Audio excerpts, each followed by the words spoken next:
जय हिंद दोस्तों, क्या राम मंदिर निर्माण के बाद देश में राम राज्य स्थापित हो पाएगा? क्या राम मंदिर में प्राण प्रतिष्ठा के बाद देश धार्मिक मुद्दों को पीछे छोड़कर आर्थिक मुद्दों पर बड़ा कदम उठा पाएगा, या फिर हम किसी दूसरी स्थिति को जन्म दे देंगे? आइए बात करते हैं इसी मुद्दे पर। सुप्रीम कोर्ट, जी हाँ, सुप्रीम कोर्ट के आदेशानुसार ये कहा गया कि राम जन्मभूमि की विवादित स्थल को हिंदुओं को सौंपा जाए, और ये निर्णय काफी मायने में बहुत अच्छा भी था। और सबसे अच्छी बात तो ये थी कि इस निर्णय के अगेंस्ट में जाने वाले बहुत कम लोग, बहुत कम समुदाय थे, और देश में इस निर्णय के बाद कहीं भी कोई तनावपूर्ण या दंगा फसाद वाली स्थिति नहीं थी, जो एक बहुत अच्छी स्थिति थी। और राम मंदिर पर सुप्रीम कोर्ट के उस निर्णय के बाद हमने राम मंदिर का निर्माण भी शुरू कर दिया, और राम मंदिर में प्राण प्रतिष्ठा का काम भी चालू कर दिया।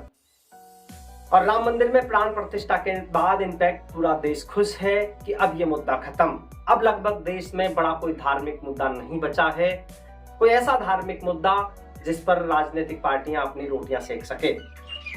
अब चूंकि देश में बहुत सारे मंदिर, बहुत सारी मस्जिदें, बहुत सारे भवन उस स्थिति में पड़े हैं जिस स्थिति में राम मंदिर था, तो अब प्रश्न ये उठता है कि इस बात की, अब चूंकि हमने राम मंदिर के मुद्दे को तो सुलझा लिया, लेकिन इस बात की क्या गारंटी है कि आगे ऐसा कोई मुद्दा, ऐसा कोई धार्मिक मुद्दा हमारे सामने आकर खड़ा नहीं होगा, जहां पर कोई मंदिर, कोई मस्जिद, किसी अन्य भवन के निर्माण की मांग दोबारा से जोर नहीं पकड़ेगी।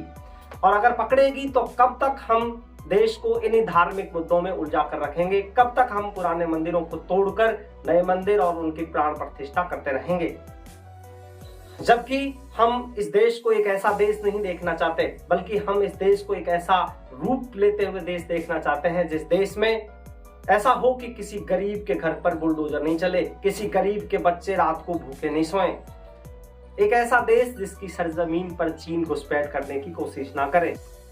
एक ऐसा देश जिसके 80 करोड़ लोगों को सरकारी राशन पर जिंदा रहने की मजबूरी नहीं हो। एक ऐसा देश जिसके गरीब किसान आत्महत्या को मजबूर नहीं हो, और उसके चंद अमीर बैंक से बड़ा सारा पैसा लेकर विदेश को फरार हो जाएं, क्योंकि आखिर हम भी कब से अच्छे दिनों का इंतजार कर रहे हैं। तो राम मंदिर के निर्माण और प्राण प्रतिष्ठा के बाद अंत में हम यही अपेक्षा करेंगे कि इस देश की हम बदली हुई सूरत देखेंगे, एक ऐसी सूरत जिसकी कल्पना शायद कभी श्री राम जी ने की होगी।